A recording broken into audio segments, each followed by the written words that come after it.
Hello, everybody. Coming to you live from Tulsa, Oklahoma. It's Jason White, episode number 60. Supposed to be with Rick Duggan, and he's got technical difficulties that is beyond our control, and I don't know what the deal is. How you doing, Kathleen? Danny?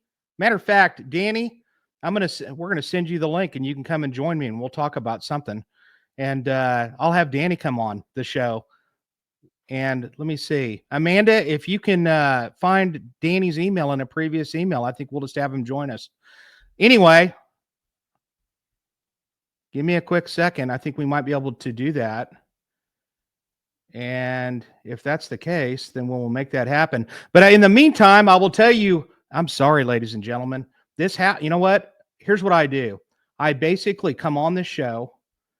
Oh, good. She sent him a link on Facebook. So we'll have Danny come on. But anyway, so in the meantime, while we're getting to that point, at least I'll have somebody to talk to, and we can talk about a couple of issues. And you talk about if he's available. If you talk about somebody stepping in when we need him in a real hurry, this is the second time he's been able to step up and do this. I don't know what happened to Rick. I'm gonna blame part of it on the fact that Rick and I are really good at working murders, but we're not very good when it comes to technical issues. But I can promise you, this one wasn't, this isn't mine. And sometimes I don't know what the deal is, but there's some issues that sometimes happen from time to time. I wanted to let everybody know that next week, August the 8th, we're going to have a really cool guest on, and it's going to be Doug Satchery with Satchery Spice.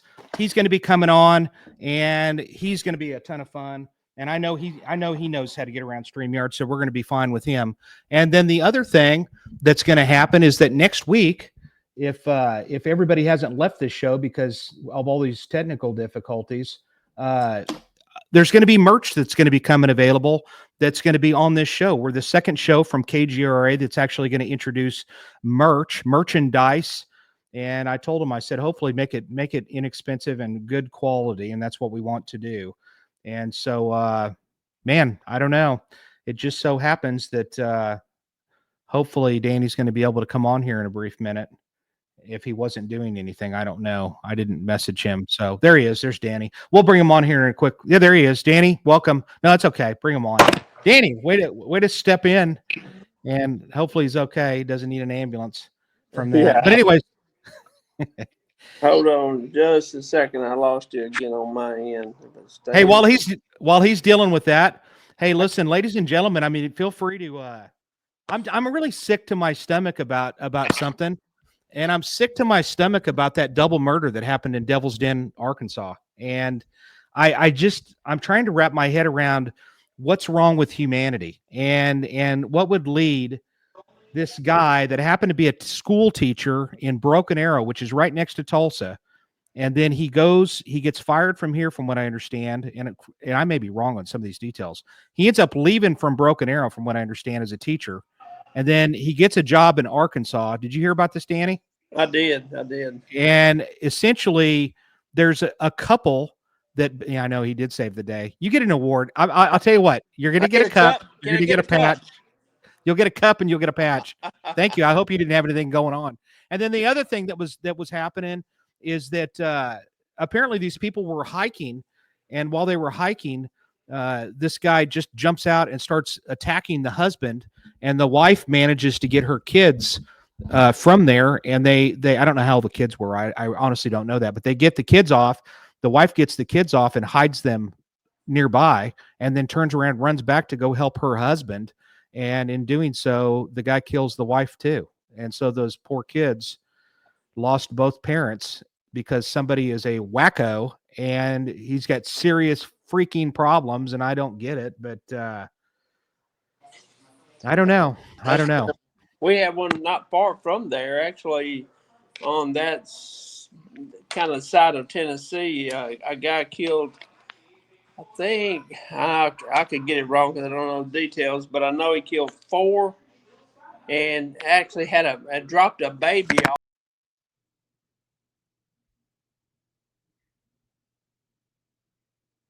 I think he dropped his phone. And so anyway, he'll be back. The other thing I want to mention too, while he's coming back, and it's something that I do kind of want to mention, is yeah, Yeah, if you got any questions, feel free to send them to us. I'll tell you, we do have I'm back. we do.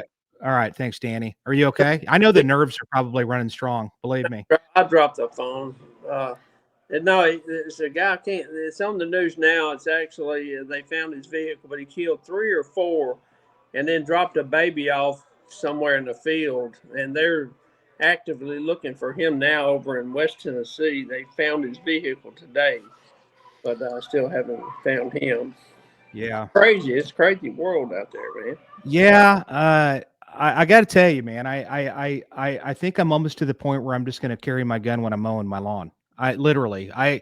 It's absolutely crazy what's going on out here in the world, and I just don't get it. So I just don't. It's crazy. I'll tell you what. I caught a murder last Sunday, and on my homicide, it's one 15-year-old killing another 15-year-old, and you're like, what in the world is? And this isn't the first time for me. I've had a lot of kids that have done bad things, but Wow. man, I just don't understand it. I mean, that's literally ruining your life in an absolute split second for no reason, and there usually is no good reason for it. So I just don't get it. Do you guys have like interstate shootings out there, like road rage type stuff? Oh yeah, I caught one of those in October. Oh, So it seems like yeah, every other day we're having one. yeah, I've had those. Ladies and gentlemen, if somebody cuts you off, this is going to be a little public service announcement. If somebody cuts you off in traffic, let it go. Okay. Let it go. You do not know who you are dealing with. I've had to tell Mrs. White more than once to don't even look. Although one day not long ago, I was driving down the interstate and somebody started screaming and yelling at me. And anyway, it turned out they were super fans, but I was like, don't look, don't look. I'm like, Tina's like about ready to go off on these people. Northside Tina's about to come out. And I was like, no.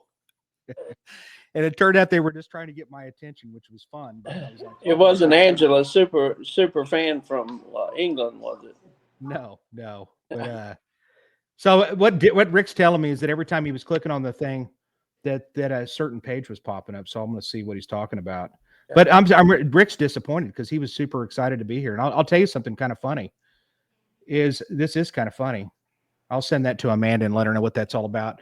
So I'll tell you what happened. I spent some time with Rick, and actually, you know what you ought to think about, Danny, is maybe one of these days you need to come to the Homicide Investigators of Texas conference, since you're actually involved in the cold case stuff with Tennessee. But nevertheless, I spent some time with Rick Duggan and Scott Sayers, both former Dallas homicide guys, both legends. Ladies and gentlemen, if you didn't realize this, Dallas has actually been on the third most episodes of the show, 82 to be exact. And I was like, man, I just don't know if I have the courage to ask either him or Scott if they'd be willing to come on the show. That's the truth. I was just like, I didn't want to feel weird, going, hey man, you want to be on my podcast? Because actually almost everybody's got one now. But I was like, I don't know. And I like these guys. They're people that I look up to. They're kind of like, I told them this. I told them that they're both like my big homies, and I really look up to them. But I didn't ask them. However, a couple of weeks ago, literally, I am in Irving, Texas. We're there working. Okay, we were following up on something, and while we were there, of course, after we were done doing what we were doing, we're like, hey man, let's go do something. And so we ended up going to downtown Dallas, thinking that would be a great place to go, which, let me tell you the truth, I didn't realize it at the time, but they have a lot of murders down there where we were actually at. So I guess we just gravitated to it like a magnet. And we went to, and it's an entertainment district. Don't get me wrong. It's a nice part of there's a lot of clubs. Okay. Lots of clubs. And so while I'm sitting in one of them, that was a real dive, let me tell you, and as the liquid courage was getting a little bit stronger, of course, I texted them both, and I'm like, listen, man, you guys here, I'm in Dallas right now. I'm right here in downtown Dallas, just a couple of minutes away from where Dealey Plaza is, where the grassy knoll is and all that stuff. And while we were walking around, I was there with a camera guy and another homicide detective. And while we're there, of course, we're not armed. I mean, we're going to bars and stuff. You know what I mean? We're having a good time. And while we're walking around, I was like, yeah, this is pretty shady. this is like how robberies happen down here. You Yeah. know what I mean? And so anyway, it was funny. I messaged him and both of them said absolutely. And so Rick, even though he's not here tonight, he's here in spirit. And Rick will be back. If he's got to go buy a laptop to be on this show, he's going to do it. We'll make sure that he does. But nevertheless, from there, me and the camera guy, we ended up losing the other homicide detective because she couldn't keep up. So she went ahead and went back to the hotel. But me and one of the camera people, we kind of hung out down there, and we found ourselves in another club later that night that after we left from there, we were like, what were we thinking, man? Listen, it was a great place. Let me tell you, I had a freaking time of my life. The singing in there was like, it's like you're listening to a record, but we were in a place that it was pretty scary. Wow. You never know. It's kind of like staying in. It was scary, but it was fun. You know what I'm saying? Yeah. If we hadn't have been drinking, we would have moved on. But we were, hey, we're having a good time. So what's going on with you, Danny? I wanted to kind of briefly, hopefully you've talked to Mike Elam a little bit. He's been kind of on fire over the Pauline Pusser case. He is on fire, and I think he's got some points. Nobody really knows why they're not releasing the information from the DA's office. There's a lot of speculations if it's political or what, but nobody really knows. But there's word that it may even be a lot longer. Mike's done a lot of work on that case for 20 years as a former police officer. He has dug into that case more than anybody I know.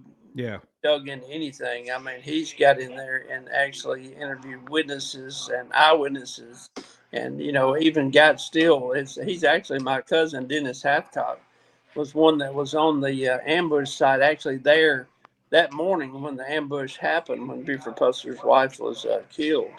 But anyway, he's got a lot of time and energy and invested in that case, and them not to release it, and they TBI was done with it back in January. Yeah, and they'd also, well, they advertised that they were going to tell what's up, and they didn't. And I I have a theory. My theory is that, and what we're talking about is we're talking about the Buford Pusser, Sheriff Buford Pusser saga, Walking Tall movies from the early '70s. That Pauline Pusser ended up getting killed, and Buford got shot multiple times on that situation as well. But there's been speculation that there's more to the story, really. Not necessarily that he did it, but I mean, that's certainly been talked about. But it's probably somebody else that did it, but he might have had some involvement in that. Who knows? But that's kind of it in a nutshell. And Mike Elam has wrote that book. What's the name of that book again? Is Buford Pusser, The Other Story. That's right. Yeah, we've talked about it. We've had Mike on the show, and Mike reached out to me. I hadn't talked to him in a long time, and I was glad to talk to him. I was kind of almost afraid to call him because I hadn't talked to him in so long. I thought, oh man, he's probably mad at me. But he reached out. We talked for a long time, and he wanted to know what I thought about basically writing a letter to the editor about kind of what he thinks is going on. And to tell you the truth, after listening to what he had to say, I was like, yeah, I don't see any reason why you shouldn't. I mean, that the DA's office said that they would talk about it publicly. And I mean, I think that we need to hold people accountable. And what I was going to say is that honestly, one of the things that came to mind was that I think that there's probably got to be something there, or the TBI would have came out a long time ago and said there's nothing there. I mean, they would have been very quick to the point on that. And it probably has a little bit to do with the fact that he's a legacy in that state, and there's no doubt about it. And if you're going to bring out stuff that could potentially tarnish his reputation, then they might be a little slow to do that, because you're going to have a lot of very angry constituents in certain parts of the state. That's my guess. And and all over too, because that movie, it changed a lot in for law enforcement officers. He was a hero. And I'm sure brought a lot of people into law enforcement because of it. And that little town, has been looked at as, legacy of where the hero came from. But that may be too. I don't know. Yeah. you remember Cheryl McMccullum?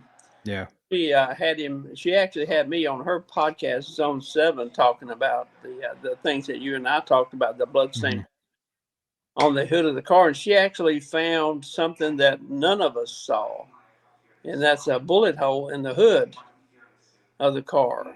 And I've looked over it the whole time. I've been looking at that picture, and when I went back after she saw it, it sure is. It's there, and and it lines up kind of what we are thinking that someone, by the bloodstain pattern analysis on the hood of the car, the Right. way the trajectory is, and the bullet hole is almost like somebody was standing out in front of the car about where that bullet hole hit. I never saw it before. I don't know if you got to see Yeah. that one or not, but Yeah, I think it's something. I think there's more news that's going to be coming out on that. We may have to have Mike on in the near future to talk a little bit more about it if he's willing to, and along with you, Danny, because you know a lot about that case as well. And let's talk about another case real quick that's recent in the news, and that's the Idaho killer. yeah, And I know that a lot of people have probably comments out there, and I actually wanted to mention. I think it was Kathleen that asked if Scott's going to be on. Yeah, he's going to be on a future episode. Once somebody has agreed, then I make it happen. It's not, we're not going to, they'll be here. So will Rick Duggan. As long as, he's old, Rick's old. He's, he's doing beekeeping and he's selling. Actually, he's working on selling this stuff and down the, I know it's going to be great, isn't it, Kathleen? I'm excited about it. And then the other thing that he does, and this is coming straight from Scott Sayers, and Scott Sayers says, oh, Rick is involved in beekeeping and he makes honey, and it's gourmet honey, which means it's really, really expensive honey. So I think Rick is and there he is. Rick this, makes this honey and he said, and I guess he's taking it to Scott, and he wants premium prices for this stuff, but it's supposed to be epic. I don't know. I'm going to get some and we'll see. But how's Ronnie Leatherman doing before we get to the Idaho killer? Ronnie's good. I just got a message from him just recently. And when you came on, was Ronnie here? Did Ronnie talk to you? yeah. When we came on with Yeah. Gator, he was on there with you as the host. Yeah. Ronnie's good. He's still working for the enemy. I mean, he works for the defense team for the public defenders of the Fed. So, uh, but I still love him. And Ronnie's my little buddy, and he's doing good. I talked to Frazier just a couple of days ago. Frazier's doing really good. I think, as a matter of fact, I don't think it's a secret. I think he was getting a tattoo by Steve-O. I think he met with Steve-O from Jackass to go have a Wow. tattoo done on him, and that's got Frazier written all over that. I'm not surprised, and I'm excited for him. I haven't seen it. He wanted me to send him a picture that he wanted to have tattooed on there, and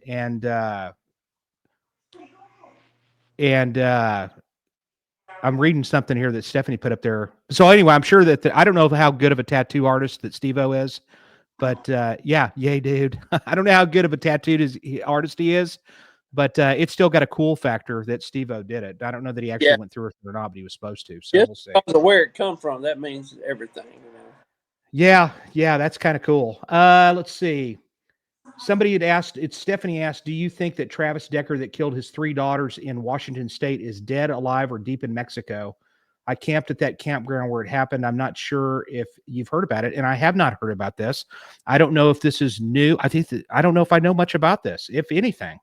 I don't know. Before we get to that, I don't want to lose my train of thought because I'm old too. The Idaho killings. I let me give you my take on this. I think a lot of people, I think that the family was upset with the plea agreement. Okay. And I will just say this, that when somebody takes a deal like that and he's taking life without parole, it's forever and he can never appeal it. That's it. The appeals are done. He is stuck with that.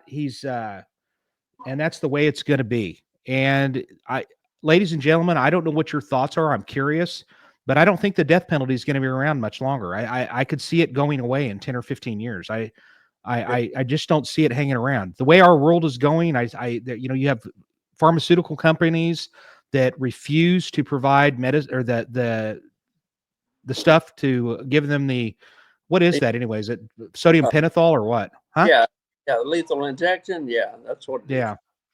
And so they're not supplying it anymore, and because of that, that's kind of where we're at. So I don't know. And if you're just joining us, Rick Duggan is he couldn't get on here. We're going to figure it out the next time. We'll get on here 45 minutes before or an hour before, or we might even do it during the week just to find out what in the heck the issue is, but we will get him on here because Rick is an entertaining guy. So what are your thoughts? I want to see some comments as to what your thoughts are in reference to the Idaho killer. Are you good with that sentence, or would you have preferred him to get the death penalty? I'll tell you, if that death penalty goes away, he'll get life with the possibility of parole. So, that's kind of a gamble that you take. And I don't think he's going to have just a really fun time where he's going. So I don't know. They're going to have to keep a real eye on him. What the family's going through. If it was my family and, they were brutally murdered, regardless how they were murdered. And the guy's sitting right there, and he's going to be able to live for the rest of his life. I mean, fed and have a room and board and fed the rest of his life. I can see their frustrations. Yeah, I do too. But, and sometimes I think one of the issues is that he could be sitting on death row for 25, 30 years. I mean, Idaho has executed a couple. I looked it up because I was curious as to how long it's been. They've executed a couple of people over the last 5-10 years, something like that. So it's not like it's completely impossible, but it's just becoming more and more infrequent out there. And the other thing, and this is coming up, I'm just curious. The other thing that kind of irritates me too with Kohlberger is I know the judge can't make him do this, but I think that they really should consider. I really wish that he would have had to tell the story before he was given that deal. I think that you should be compelled to tell the story, and the story needs to stand the test of the evidence. I really do think that it needs, because that family for the remainder of their lives are going to be asking why, and that's almost even more torture, and that really bothers me as well. Right. The only closure they had really was to have him executed. I think without that, they'll always be in their minds from now on. Why? Yeah, that's true. And I know that I think that right now with him still being, to tell you the truth, in part, I will never be able to relate, God forbid, if I ever had to in any way, shape, or form. I don't want any part of that. But just being around murder victim families and stuff, I think that they have a real opportunity to where they could actually have a voice, and that could be helpful to where they could talk at events and things like that to just really increase the public awareness of whatever, voting for the right people that aren't going to give people slaps on the wrist and things along that nature. We really need to do something different here. People need to wake up. I know that people want to, rehabilitate, and I'm sure that, and there is room for that. Don't get me wrong, but we really need to, this bond thing where they're letting people out for robberies and they're going right back out on the streets is something that is not right. And it needs to be really looked at seriously. What else? Let's see. And thank you all for being here, and thank you for listening to us, and thank you for hanging in there with us for a little bit. And I didn't want to just cancel the show, man. I want to be here. I want to talk to you. I want to have fun. And this is fun for me every Friday. So, and thanks again, Danny. You really freaking stepped in. You got a steak dinner coming your way, at least at a minimum. I logged in at first, and I couldn't get it to come on. And I think you're a couple of minutes late getting started, but I thought maybe I just couldn't make it. And then there it was. I said, all right. Well, I think Rumble crashed too. So we've got a lot of things up against us. At least I've heard that. I don't know. I saw Amanda put it somewhere. Oh, good. Thanks for being here, Carrie. We love the fact that you're here live. And guess what? Our guest, this has happened once before. The guest didn't make it. So it's okay. It's okay. We'll make it happen. Let's see. What else? This is the time you can ask a homicide detective or an ambulance paramedic to the next level. What's your title again? You've got like above a paramedic. What is it? I'm a critical care paramedic, former death investigator, cold case. I've got a lot of hats. I can just keep turning them around, you know. Yeah. But I've been doing it for almost 40 years. Yeah, I'll tell you what, you're somebody, if I, God forbid, I ever needed somebody, you'd be the guy. I just recently had a chest scan, one of those chest and lung scans, heart and lung scans that cost $79 at the state fair of the Tulsa State Fair. They were selling those for the couples. You got it for $79. I will forewarn everybody that's listening here tonight that when you do sign up for that, which is an incredible deal. I mean, you cannot beat the price of that to get a heart and lung scan, but just be prepared because you're going to get a timeshare spiel that is going to last about an hour and 45 minutes. Okay. And I sat there through it because I'm a really nice person, but this scan took 3 minutes. Okay. And I sat there for an hour and 45 minutes listening to about how much I needed to buy a car, because that's about what it cost for the Cadillac version of this. And I'm not downing on them because they did the scan, and everybody should be glad to know that I had 0 plaque. It says 0 plaque in my coronary arteries. And based on my lifestyle, Danny, I'm still trying to wrap my head around that one, buddy, because I don't know that that's even possible. Yeah, okay? did you smoke in your early years? Yeah, like a professional. Okay, back when it was cool. All right. Yeah, I think we all did back in the day. Yeah. We had So a, I don't. we actually had a cigarette machine. I mean, you remember, you know, the cigarette machines that you pull the lever and then the pack of cigarettes at our ambulance service. Yeah. So I mean, I'm glad. Well, yeah. Hey, listen. I'll tell you a quick story. So, since we've got a little bit of time here, and listen, if you've got any cases that you really want to talk about, if I or Danny know anything about it, I'd love to talk about it. But yeah, the cigarette machines were great, because then you didn't have to have an ID to get in them, and Yeah. that was the point. And so, one of those nights I had when I was a teenager, I came home, and I hope you guys don't mind us sharing a few stories because we're trying to figure out what to talk about. But I came home really. I stayed out all night. Like I was working at McDonald's. I closed at McDonald's, and it was one of those nights where I'm partying after work is what was up. And when I knew I needed to get home before my mom got home, because my mom worked for the Oklahoma City Fire Department and she worked 24-hour shifts. So I happened to leave, and when I got home, it was dusk out. So when I pulled up to my house, I forgot to turn the lights off of the car. So I pulled up there, and I got out of my car, and I rushed into my room. See, of me and my brother, I was kind of the one that was always I was pushing the envelope, believe me. So my brother was the kid that never did anything wrong, and I was always pushing that envelope, trust me. So I ran into the house. I'm acting like I'm asleep, and then what happened was my mother came home. She sees my headlights on, so she goes over there to turn them off, and she's like, well, that's weird. So she puts her hand on the hood of my car, and it's hot. So my door about got knocked off of the hinges in my bedroom, and she jumped, and she's yelling and screaming, going, where have you been? And on and on and on. And the other thing that was the problem is that when she got into my car to turn my lights off, she found a bunch of cigarette packets that I would put under my seat. And then so she goes, are you smoking? And yeah, I know I was busted, believe me. And she goes, are you smoking? And I'm like, no, I'm not smoking. And she goes, just tell me the truth. Just tell me the truth and I won't be mad. But don't lie to me. And I said, okay, I'm smoking. And she went, what? What? Get me a switch. And it was off the hook, man. But anyway, the cat was out of the bag, and that was that. So anyway. All right. So let's see. Shoot us out a question if you got one. I think it's going to be, we'll try to hang in here as long as we can to try to entertain you, I guess. We're going to get some merchandise. It's going to be cool. We got mouse pads coming. I've got coffee cups coming, hats. Woo-hoo.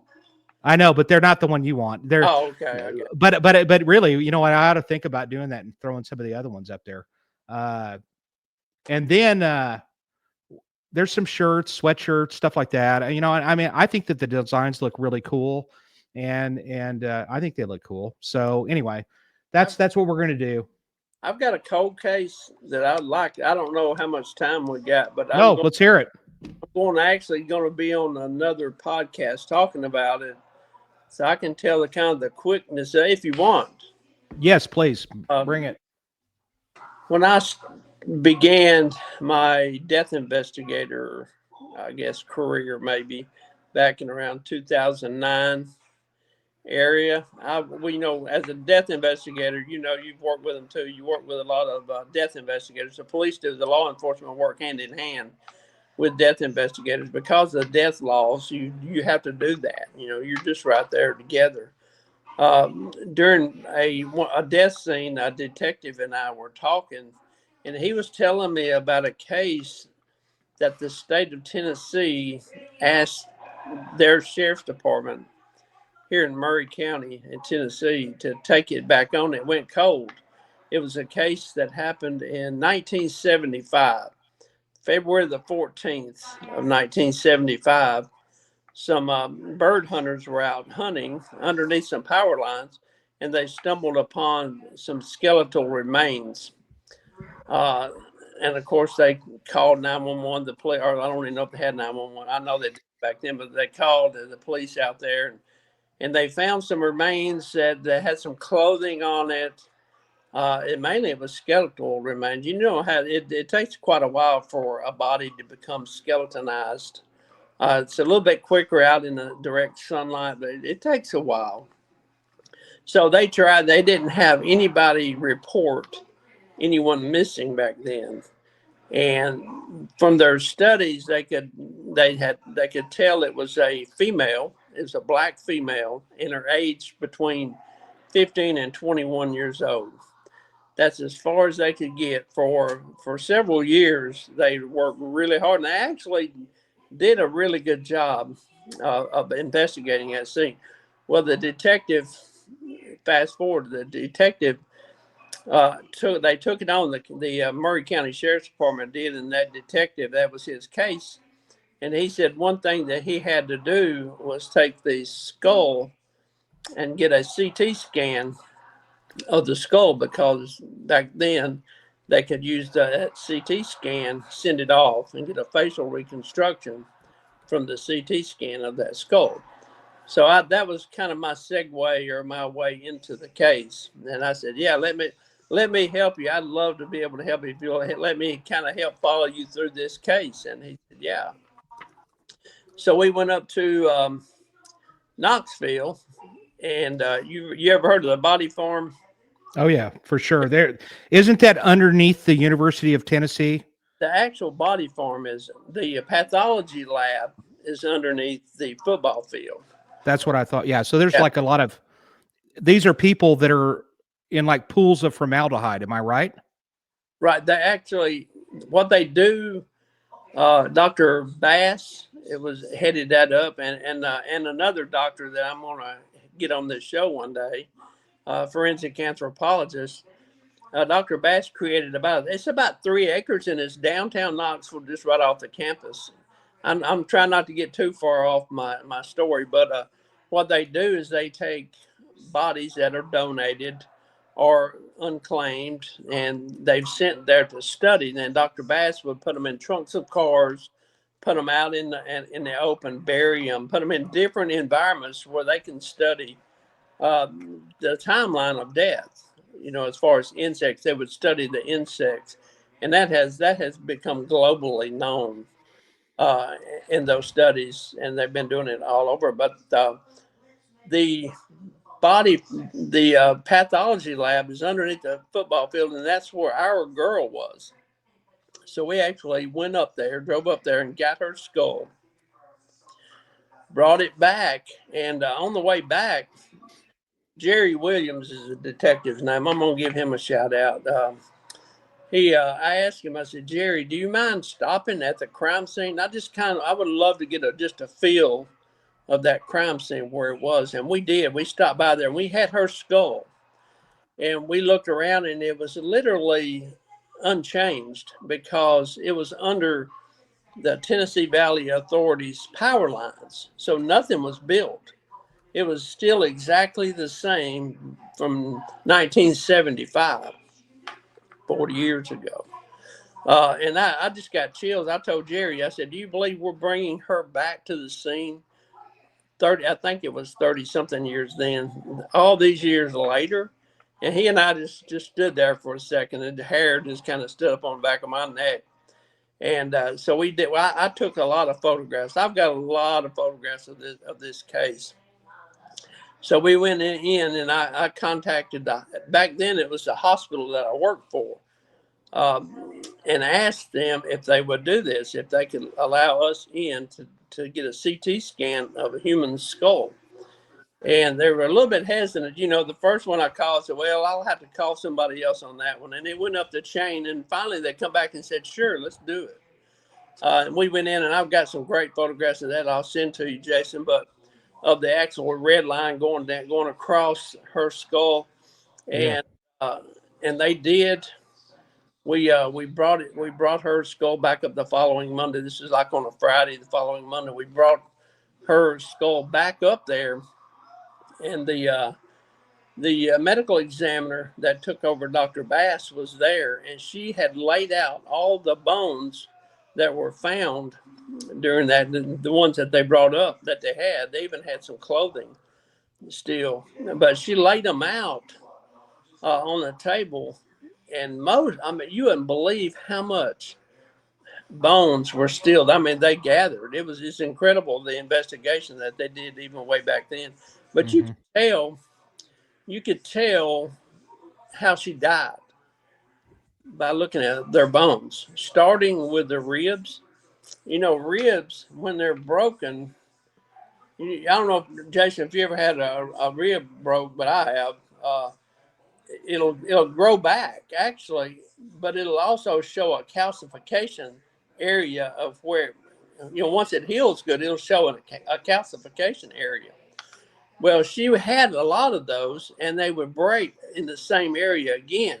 So that would kind of tell us that she was beaten over time, back, just multiple times. And one particular injury that I noticed was her pelvis. Her pelvic girdle was cracked on both sides, almost like someone stomped her pelvis. And Jeez. so, but here's a kicker, is that she had hardly any injuries that we could find at all on her skull. Her long bones were unharmed.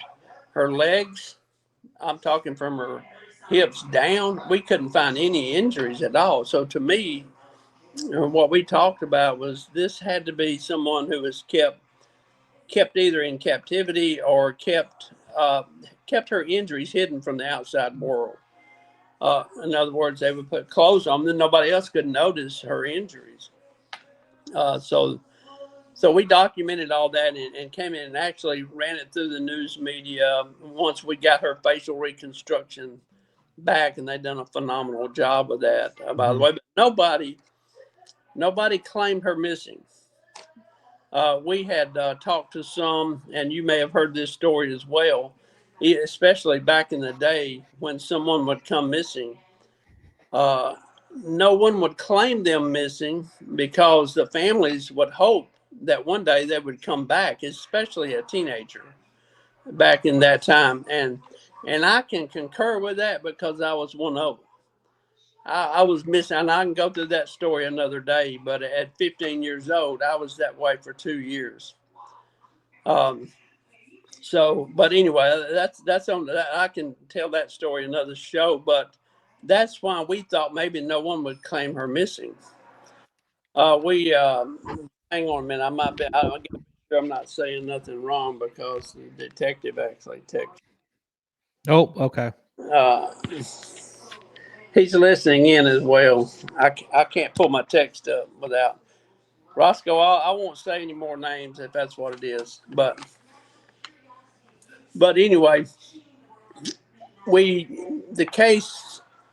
I was at the time working for Middle Tennessee State University with the teaching of infant death investigation, and I was working with a pathologist, the one I told you earlier,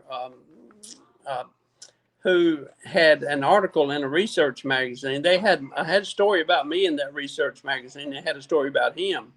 His story was where he was getting human remains from Monterrey, Mexico, and identifying the remains and getting those soldiers back to their families in the United States. It's the first time that the U.S. had sent soldiers outside the country.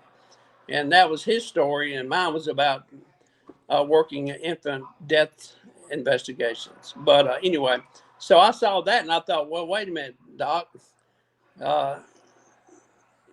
Can you help me identify our girl if you're identifying all these soldiers? So I called him up and we went up and met with him. And sure enough, there's another doctor that started working that discovered a way that they can actually tell what water that someone drank from as a child by a test from the bones. And they Really? were using that test to find out the actual area that they come from, and they would focus on that area and narrow it down to find out who the soldiers were.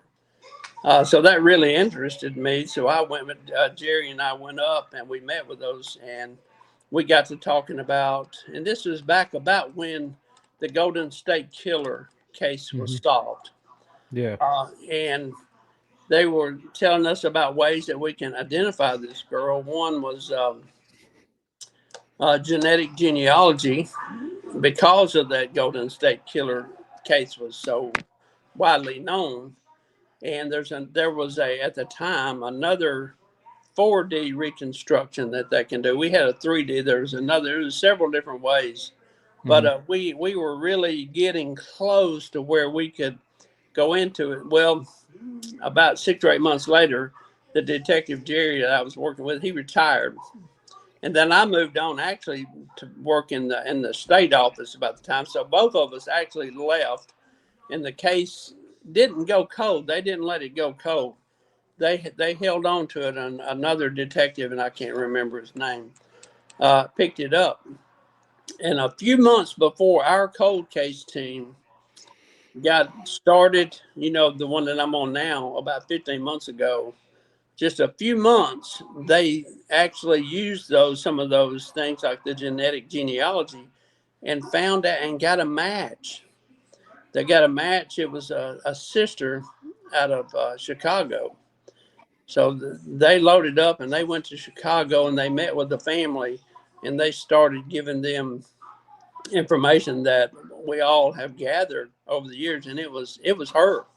They was telling the detectives things that they answered a lot of questions that they had for years. That said that she was there was a pimp that actually took her, and they were looking for him back then and they said that they put it out there that she was missing, but they never got to where we were, or in Tennessee. So what they found out who she was, they identified her, they got her remains back to her. So to close the case out, finally after 40 years, we got a name for her and got her back to her family. So Good. there's a Yeah. lot of stuff in between it, but that's kind of the Yeah. quick Why was story. she not? Why was some Amanda's asking why she wasn't reported missing, but probably because a lot of these people, they're living in a transient lifestyle, Right. and these people aren't missed, and that's why serial killers in some of these circles are so successful and not getting really looked at because there's not that connection, and nobody's really looking for these people, so therefore they're not reported missing, and they're put off in the woods and whatever else. They think that they might come back. They hope it's Yeah. like they report them. They're giving away the one hope that they have that Yeah. they'll show up. So I mean, I think of the Green River Killer. That's Gary Ridgway from the Washington State area, and there's a lot of serial killers that are up in Washington State for some crazy reason. Actually, the West Coast in general, Washington State, California, but Gary Ridgway, he was picking. I think he may have the distinction from killing the most kills. Still, it's over 50, and basically, what led to his capture was they kept finding particles of paint on several of the victims. And what they did is they did microscopic testing on this paint. and I can't remember if it was Peterbilt. He worked in the paint room at Peterbilt or Kenworth, whatever the factory is up there in Washington State, and that's the only place that had that paint. Period. And Wow. they knew that's. Did you know that? I did not. Yeah. So that's how they ended up really kind of focusing in on there. Oh, 70. He claimed 70. It wouldn't surprise me because What there's probably more up there that they didn't find. Go ahead. what serial killer? I was going to bring his name up last week. I got it in my text, and I never can remember his name, but you might know it. He was caught by a Texas Ranger, and he's in a Texas prison. Yeah, Henry Lee Lucas. He admitted to, if you say it, I'll know it automatically. But he admitted to 93 murders of women, and I think they tied him. I don't think they tied him to all 93, but that's what he admitted to. There's some documentaries on him on. That sounds like Gary, or that sounds like Henry Lee Lucas to me. And No, basically, one of the problems was is that, no, that's not him. It's but it's another. not him. Huh? Was No, it Otis Toole? Might have been Otis Toole who was his running buddy. But cannot believe wow, think of it. But we had sent someone down to ask him about our girl because it matched his location of murders because he traveled the U.S. and he huh? looked at it and he said, no, that I didn't kill her. Because he had this photographic memory of everybody that he killed. You would love to. I'll take when we get off Yeah, here. I'll please take do, please do. and he would want the Texas Ranger interviewed him, and he said, "Can you tell me what so and so girl looked like?" He said, "Yeah." He gave him a piece of paper and a pencil. He left, and when he came back, he had I think 9 or 10 women that he literally drew like you took a picture of them, and had their facial reconstruction that he drew himself, and it was identical to all of them. Amanda's saying, oh, and so is Teresa. They're saying Sam Little. I don't know of him. That's it, Sam Little. That's who it is. I don't know about him. Is there a documentary on that? That's like, Samuel Little, you need to look him up and I check out will. the story. I will. I'll tell you another serial killer that's an interesting read. And I am not an avid reader. I'll tell you right now. I've got a stack of books, and I have managed to read through some of them. It's just reading is hard for me. I've just never really enjoyed it. Once I get into a book, then I'm all in, but it's just something that, but anyway, this book, it's called, I think it's called Final Truth, and it's Pee Wee Gaskins is his name. And he was a serial killer that ran around the Southeast United States. He's a serial killer that, he really gets in depth into his childhood. There That's you not. Oh, is that Sam Little? Yeah, Yeah, I don't know about that guy, so I'll have to look into him. But Pee Wee Gaskins is another guy that he basically writes a book about his life as a serial killer, and you can get it. I'm sure you can get it on Amazon. It's called Final Truth, if I'm not mistaken, by Pee Wee Gaskin. And there's actually somebody else that helped write it, and he gets in depth on murders that he's like, you can't publish this book until after I'm already executed. He'd actually executed, or he killed somebody on death row, as a matter of fact, when he wasn't on death row. He had actually was in prison for something else, but he's an interesting story as well. And yeah, Natalie Cash, she's like a big time DJ. Well, she was. She's doing a podcast now. Thanks, Natalie, for reaching out. I appreciate you, my good friend. She's like, if you need me, let me know. So we're gonna have no. Actually, you know what I need, Natalie, is I need you. Oh, actually, I don't know if she's listening currently, but I'm gonna need her. Yeah, that's Pee Wee right there, Pee Wee Gaskins. That is a book that I would highly recommend you read, but I will tell you, it's very disturbing. It's a disturbing read. And I'm already warped anyway. So, but literally, it's a disturbing read, and but it is a very interesting read, and it's an easy one. It's not a complicated book. So I don't know that Natalie Cash is actually listening to this right now, but she just saw my message only 3 weeks later. So but we're gonna have her on. I'll tell you somebody else we're gonna have on here, Danny. Cato Kalin.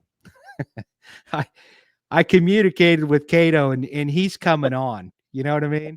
And it's going to be cool. I like Cato, so he's he's going to be a friend of mine, and I'm going to love talking to him.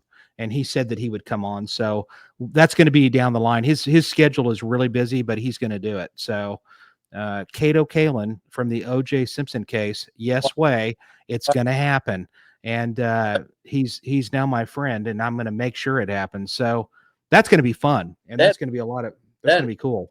I'm definitely going to watch that. I'll watch As a matter of fact, I might even try to hook up with him when I go to LA and see if I can meet him in person, but we'll see. Yeah. But anyway, so like I said, I'm okay though. I want to throw that out there, so I didn't give out too much information. Well, actually, I didn't know that you gave out really anything. Yeah, I tried because there's pieces at the very, very, very end that's not tied together yet. So, but anyway, when Roscoe on here, he does have some great stories too. Hey, I'm interested. And Cato, the answer to that, yeah, he's going to come on and talk about the case. I want to talk about that. I want to talk about that show he was on that was basically he was living in the, I can't remember. Is it the Surreal Life? I think it might have been the Surreal Life. I can't remember, but he's a lot of fun. Actually, he's got a podcast too, and it's actually interesting. They talk a lot about the O.J. Simpson case. So, as a matter of fact, they have Tom Lang on there regularly, and I told Gil, because Gil knows Cato, and Gil knows Tom Lang, who is the lead detective in the O.J. case, as well as the Wonderland murders. Wow. I've told him, I'm like, listen, man, I want Tom Lang on here. I need Tom Lang because I want to talk to him. I think he's got some interesting stories. And I will tell you, ladies and gentlemen, if you want to do something that's really interesting, okay, I'm going to give you a homework assignment. If you're not opposed to watching a crime scene video of 4 people dead in an apartment, okay, this crime scene video is on YouTube. You can go to it. And my buddy Scott Michaels, who was on here, who is a Manson murder connoisseur, this guy from Dearly Departed Tours, he's actually on my most popular episode that I've ever had on here. So if you want to watch that one again, Cielo Drive is not his website. That's going to be, you're on the right path though, Amanda, because Cielo Drive is the guy. That's another website that I highly recommend checking out. And it's got a ton of photos that keep coming out. But Scott Michaels is my most popular episode. So go to my YouTube page and just hit most popular, and Scott Michaels' episode will come up. But Scott, he actually did something that's kind of interesting. If you go to search on YouTube and you search the Wonderland Murders crime scene video, actually, I think I might even have it on my playlist. If you go to my playlist on my YouTube page, I think you can go to the crime scene video. I think I've put it on there. If the person hasn't taken it from there, but it's probably on there, and check it out. And what's cool about it is that Scott Michaels actually he has a buddy of his that actually, his buddy was a realtor, and he had that apartment where those Wonderland murders happened back in the early 80s. And there was 4 people that were brutally beaten with a hammer. And do what? I remember that episode you did. Yeah, and there's actually a movie called The Wonderland Murders, or Wonderland, whatever. It's got Val Kilmer in it. But anyway, one of the killers in that, or one of the people that participated in it, was John Holmes, who was the famous porn star from the 70s. What? And yeah, so he had a bloody handprint on the headboard or the wall right behind one of the victims, and he ended up getting found not guilty. Wow. Which is insanity. And if I'm not mistaken, I think that there's a documentary on either Netflix or on Amazon, because I watched it, and it talks a lot about the Wonderland murder case. All right. So my point is, this is what I want you to do. If you're really a connoisseur of murder, okay, and but you can go on YouTube and you can literally watch the crime scene video. That, by the way, it might be the very first crime scene video ever. And if you listen really closely, you'll notice that it's Tom Lang's voice. And so he's like, all right, you see the feet, they're faced to the east, and this stuff. And it's interesting. So you should check it out. It's real grainy, but it's kind of cool to watch the video because Scott Michaels goes to that apartment. His buddy goes, hey man, if you want to go into that apartment, come on over here. And so Scott goes over there, and the guy that did the 6 degrees of Helter Skelter with him, he called him up, and he came over, and he filmed Scott talking about it. And the inside of that apartment, that many years later, like the tile was the same.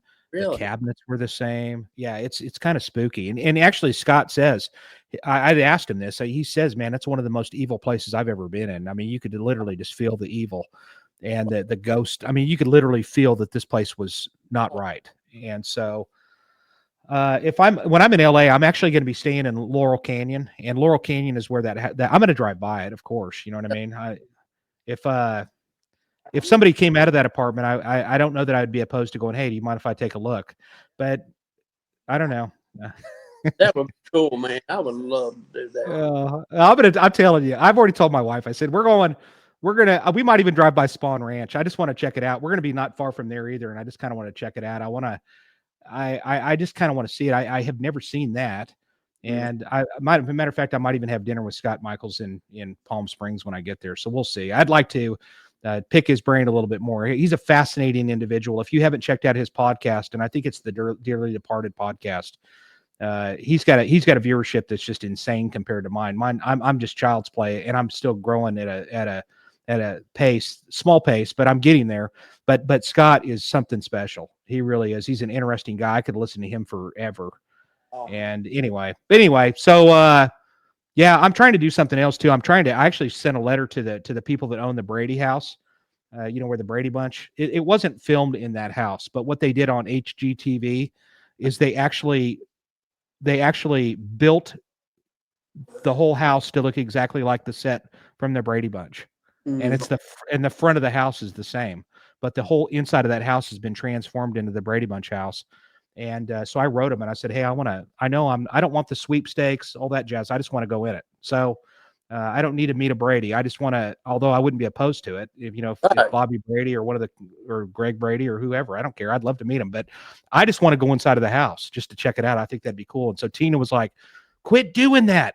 Quit making arrangements and quit messaging people, because you're not gonna. I want to go to Disneyland and I want to do. Personally, I'd rather go hang out with George Christie from the Hells Angels. Honestly, Exactly. so I would go by the fire department in LA where they filmed Emergency. I know you watched that show growing I up. did. You mean that place really exists? There's Yeah. actually a firehouse that's still from that. We actually have employees that work for us that worked out there. Okay. They come from LA, and they talk about it still there. Yeah, that for me that would be like cool. I don't know if the same exact building. I'm sure they remodeled it or whatever, but the location is there. That got a lot of people. Well, Emergency services. I told Gil Carrillo when I saw him in San Antonio, I was like, dude, I'm going to be coming out there, and we're going to have to if I'm ever out in LA, we're going to have to get a drink. And he's like, you don't have to twist his arm on that. He's all in. So I was like, hey, Gil, we need to get Frank Salerno to show up. And Frank Salerno is the lead detective on the Hillside Stranglers. And remember, these are the OGs, man, in this business that are legendary names. And for me being the baby homicide detective that I am, I've only been doing this for 16 years. These guys are the names that are the names that to be able to meet them would be just priceless. And they're older people. I want to meet him before it's too late. You know what I mean? I want to, can you imagine going to a bar and hanging out with these guys and just swapping stories? I mean, I can't even imagine. So incredible. Yeah, it is incredible. And I'll tell you, George Christie, who was, he's written 4 books. He's all over the History Channel about the Hells Angels, etc. And George is like, yeah, man, you want to come out here? We'll get a drink together. And I think I might just have to do that. So, but anyway, he's in, and believe me, for those that are listening from my department that are monitoring to check and see if I do something wrong, he's not with the Hells Angels anymore. He left them, so it's not like I'm hanging out with motorcycle gangsters. He doesn't do that anymore. But he is an authority, and he's an exceptional speaker. He speaks all over the place, so he'd be a fascinating guy to hang out with just for a minute, But like Billy's story, was it Billy? Bill, oh, undercover motorcycle. Billy, Billy that came on here. He's awesome, and so who infiltrated the Outlaws? Yeah, he's got a really cool story. Matter of fact,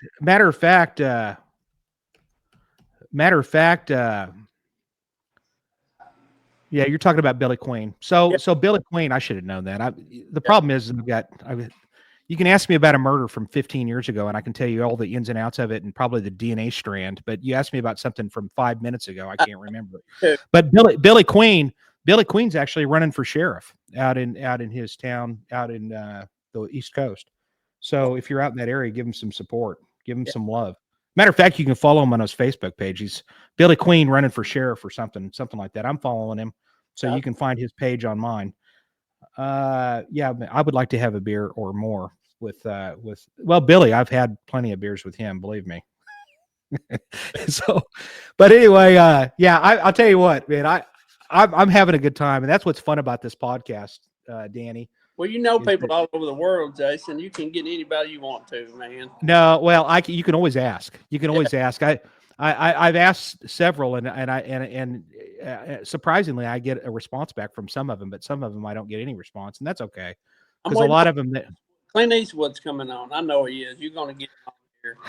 You know, I tell you what, I would love to have him on here. I really would, but I just don't know if Clint Eastwood's ever even done a podcast. But like I said, I do know two people that know him, and one of them, you know, he was like an uncle to her, and I don't know, man. I would love it. I really would. I grew up watching Dirty Harry movies. You know. Me too, absolutely. Yeah, I mean, I even know that his badge number is 2111. So I mean, that gives you an idea as to how much I know about that guy. So, well, connections with the Tulsa King.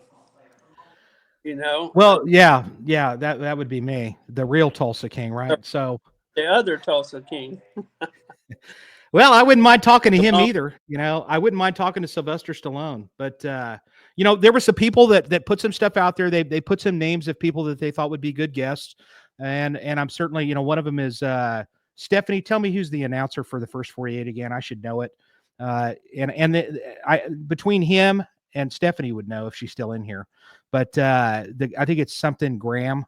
And I'm sure, I mean, golly, I would think that I'd be able to get him. My gosh, I've been on that show for 11 years and I know the execs I just never ever tried. So maybe I'll ask about him. But somebody else had mentioned somebody about the guy that basically put together The Wire. And I thought that was fascinating. And there's somebody else that I'd like to get on here, and it's the guy that played Bosch.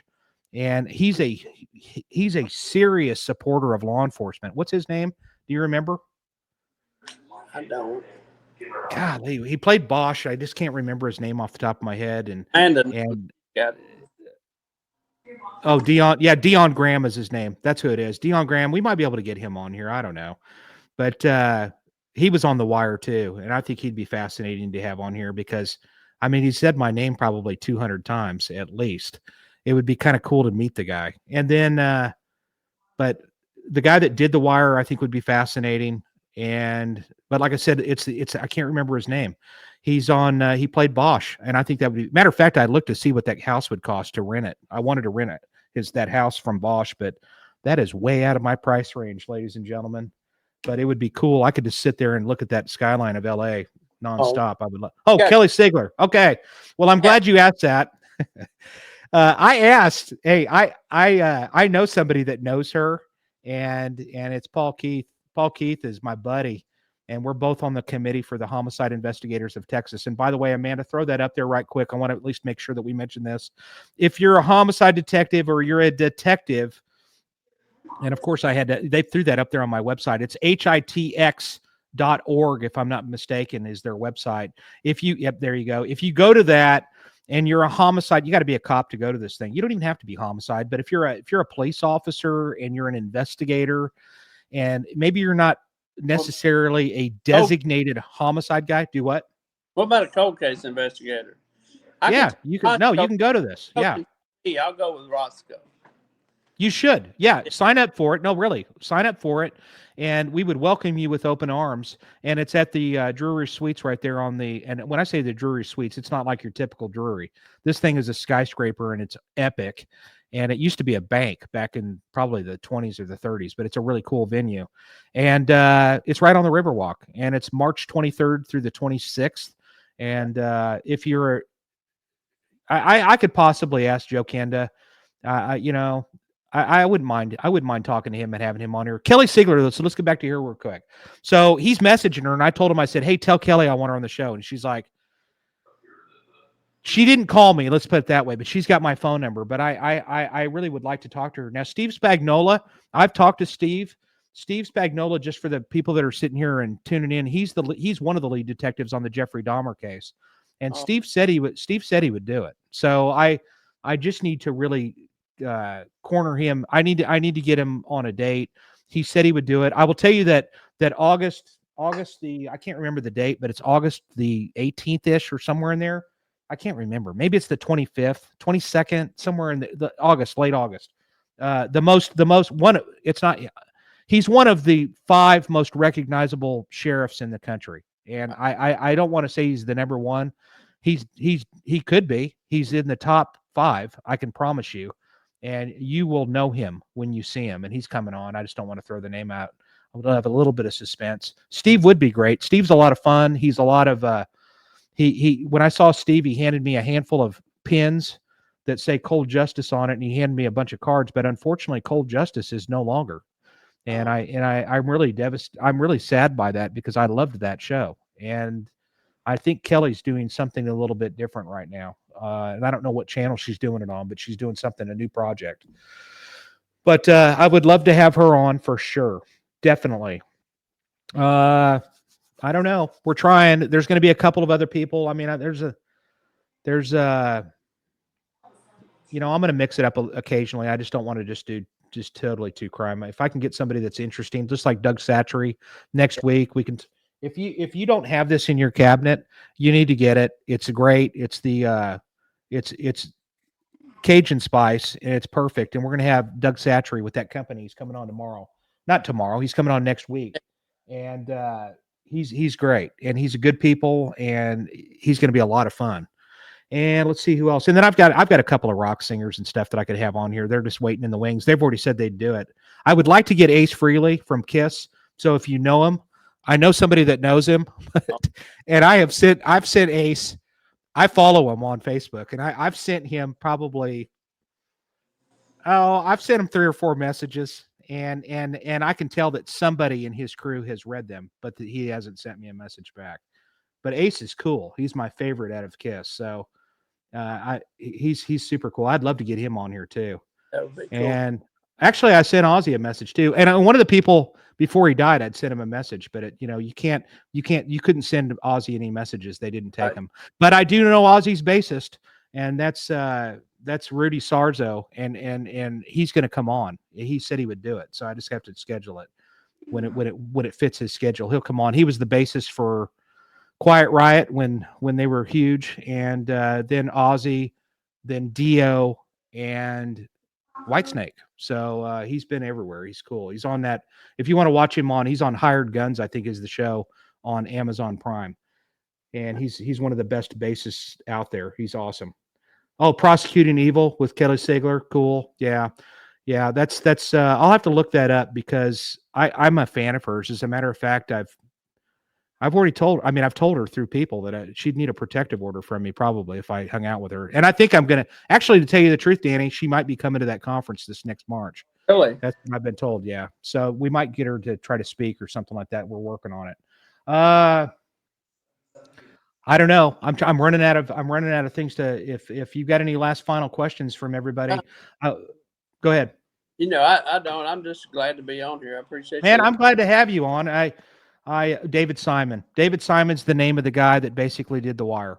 I remember that now. So thank you, Amanda, for researching that. Well done. And I'll tell you, before we got on here, Amanda told me, she goes, just relax. And I wasn't even, I have nerves of steel. I wasn't even worrying about it because, quite frankly, I'm so used to StreamYard screwing up. I figured, all right, well, here we go again. But no, she does do cold cases. I think she's epic. I think she's awesome. They had another show that was about cold case sex crimes that was kind of a spinoff of Cold Justice. And I don't remember the name of it, but it still might have episodes on Netflix. And if it's there, I recommend watching that too. Yeah. The only problem with that show that I thought was a little bit weird is that, and part of Cold Justice kind of got me thinking about that too, is they're mentioning a lot of people's names and stuff that that might have been suspects back in the day. And I'm sure they just didn't sign a waiver to go, yeah, hey, man, blast me up there and blast me on the show about how evil I was. And even though I'm not even involved in the crime. So I'm sure that, but that show was massively successful and they really did a lot of good. So I thought that was great.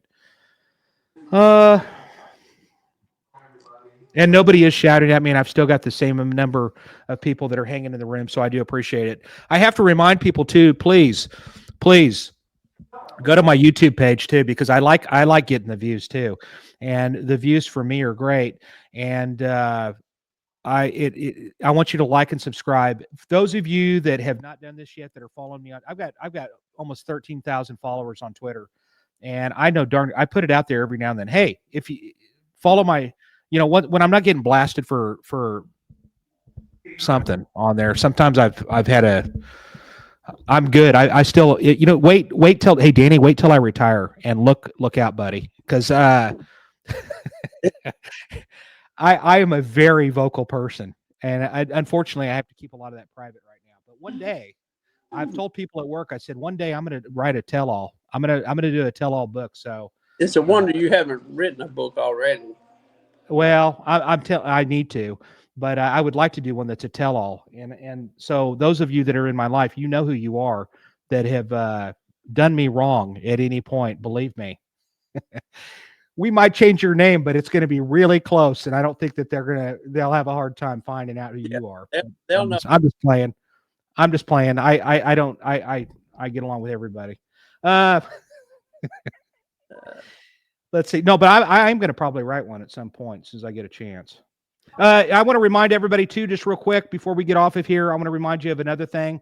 November the 21st, I'll be speaking in California. I don't know if it's a crime prevention conference. If you live in California, Southern California, Palm Springs, I don't know that it's open to the public or not. I mean, I guess if you pay the money, but it might be law enforcement sensitive. I don't know. But I will tell you that in Arkansas, Fort Smith, Arkansas, I'm doing an encore performance at the U.S. Marshal Museum.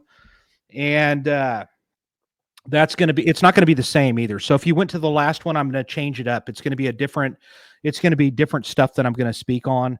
Some of it might be similar, but there's going to be some other stuff that I will visit with, or at least talk about. And that's November the 21st at the U.S. Marshal Museum. And I don't think tickets are quite on sale yet, but if you want to look for that, and it goes to a good cause, it goes to the museum. Okay. It goes to the museum. That U.S. Marshal Museum is an awesome place. We had Lenny DePaul that was on here from the most recognizable U.S. Marshal aside from Wyatt Earp. He was on here a couple of weeks ago, I think. Yeah. And Lenny's on their board. So, and I didn't know Lenny before that. I knew people that knew him, but Lenny's on the board. And so it does go to a good cause. It goes to the museum and running operations and stuff like that. And it's a cool museum. I mean, they've got all kinds, they got some John Wayne stuff in there, and they got some cool stuff in there. It's neat. A lot of guns and things like that. Guns that were used in shootings, and it's pretty neat. I don't know. I think we're probably gonna. Yeah, I know, Phyllis. I know you're watching me on that YouTube page, but I want you to also watching me on my YouTube page. I don't get their follows. I get mine. And so check mine out too. If you ever go back, if you're looking for an old episode, you can certainly find them on KGRA, but go over and watch them on mine if you don't mind. It's Detective Jason White on YouTube. And Phyllis, I hope you're doing well. You're certainly in my thoughts and prayers still. And I'm glad to see you here. Hopefully we've brightened your day just a little bit. So I appreciate that. I don't know who Sunlover is. You'll have to leave your real name. I'm curious. I appreciate you're a name that I don't remember seeing on here in the past, but actually I've messaged you. You've commented very nice things about my YouTube page, and I appreciate that. So thank you, Sunlover 5000, because I've definitely seen some cool things that you've written. And it's another thing I want to mention. Those of you, I appreciate all of the kind messages that you've put on my Facebook page, my YouTube page. I've got a special, my Facebook page that was strictly Detective Jason White that got hacked, or they suspended it for stupid, who knows why. I don't know. I only talk about positive, fun stuff, but it's back. It's not that one. So I'm having to rebuild my people. but it's really cool, and you should check it out. If you haven't joined the First 48 fan page, Steph is putting out something about if you haven't joined it, there's 68,000 people on that fan page, and it's growing. And they talk about all things positive, First 48. So they like to talk about things. You can't be negative. You can't go dissing on the detectives, or they'll boot you like a bad habit. But if it's positive, they love you, and that's cool. And I'm glad you're a huge fan, Sun Lover, because I appreciate that. It means the world. Let's see. I want everybody to have a great weekend. Thank you, Carrie. That's great. I do. She wants you to have a good one. So do I. I think we've pretty much hit the wall. I don't know what else we can talk about. Please, the reason why I want you to follow the YouTube page, and I want you to follow my Facebook page, is because I don't make any money doing any of this. I'm not opposed to it. Maybe one day I'll make a few cents, but the reason why is because it helps with, they tell me it helps with the algorithm, and that's what it's about. And I want that to happen. And plus, some of these guests, and George Christie was one of them. George Christie, one of the questions that he asked me is, he goes, "How many followers do you have?" And I said, "George, nothing like you," because George has got like 350,000 followers on Instagram. And I was like, "Not even close, buddy." And he goes, "Well, I don't really care. I'll do whatever I want to do, but my publisher is going to ask that." So sometimes that makes a difference for some of these guests, and they want to go on shows that actually they think they're going to be viewed a bunch. So that's the reason why. And plus, I mean, I want to know that it's a successful venture. And so that helps me know that. My daughter, by the way, my daughter's got like 13. She's got 11,400 followers on her YouTube page. And I was like, "Are you freaking kidding me?" And her highest video is 350,000 views. Oh my God! And that's my 20-year-old daughter for you. Wow. And yeah, it's pretty cool. So anyway, stay safe, everybody. Thank you, Teresa. I couldn't have said it better. Stay safe, everybody. Thank you for being here. Thank you, Danny. It is great seeing Danny. Way to step in like a freaking all-star. I love it. And I know, and the more, I mean, we're going to have you on several more times. I have this feeling, and man, I appreciate everybody for being here. I really do. It means the world. Thank you, Amanda, for trying to help Rick Duggan out. And we're going to have Rick back. I'm not. We're going to have him here, and I know that Rick felt really bad about it, and so we will have him on here. We're going to have Scott Sayers on here. We're going to have Doug Satchery next week. We're going to have one of the most famous sheriffs in this country that was also on a television show as well. And we'll leave that for later. And if you have anybody that you know that, oh, I want to mention this too. I don't want to forget this. Jason Pearden from East Palo Alto, California. He was one of our earlier shows back in the day. I mean, it was him and one of his colleagues that were talking about the homicide rate in East Palo Alto. Jason just reached out to me, and they had a cold case. That was a no body cold case to boot, which are the most complicated cold cases that you're going to have as a homicide detective. And they just got a conviction on it. He actually kind of was telling me the jury's out. They just went out, and he kept me posted and let me know. And they actually got a conviction on that no body case. And that's in the San Francisco area. And I think really just the jury pool that they're probably choosing from in that area, that's a huge success. So good for them. I'm really, really proud of him for that. And he is going to come on. He told me that he would come on once the dust settles on that to talk more clearly talk about the case, to share it with everybody. Danny, if your wife's there, tell her I said hello. And I sure will. She's in bed. She's not feeling real good.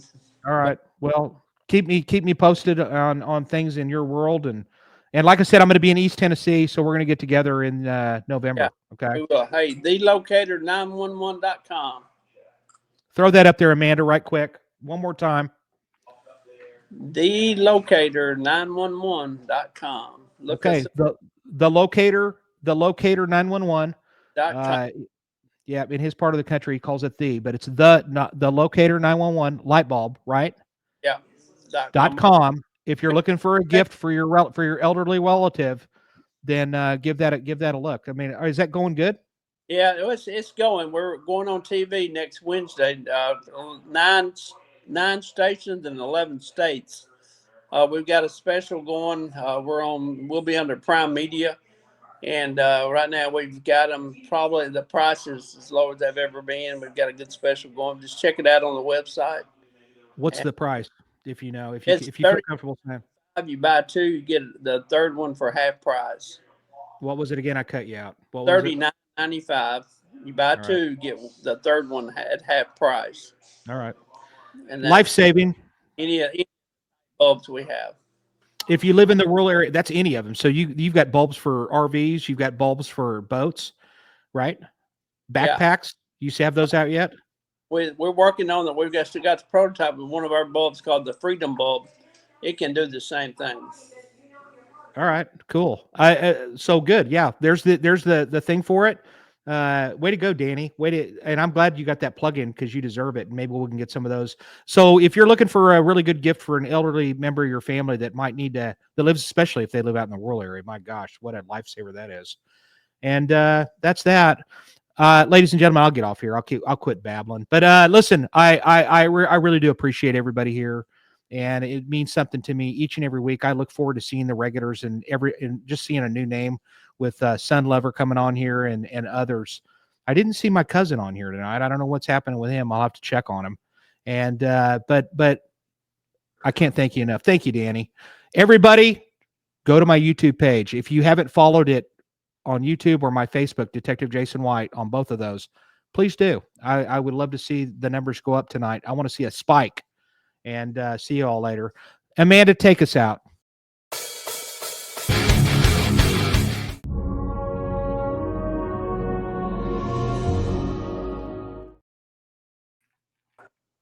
Thanks a lot, Danny.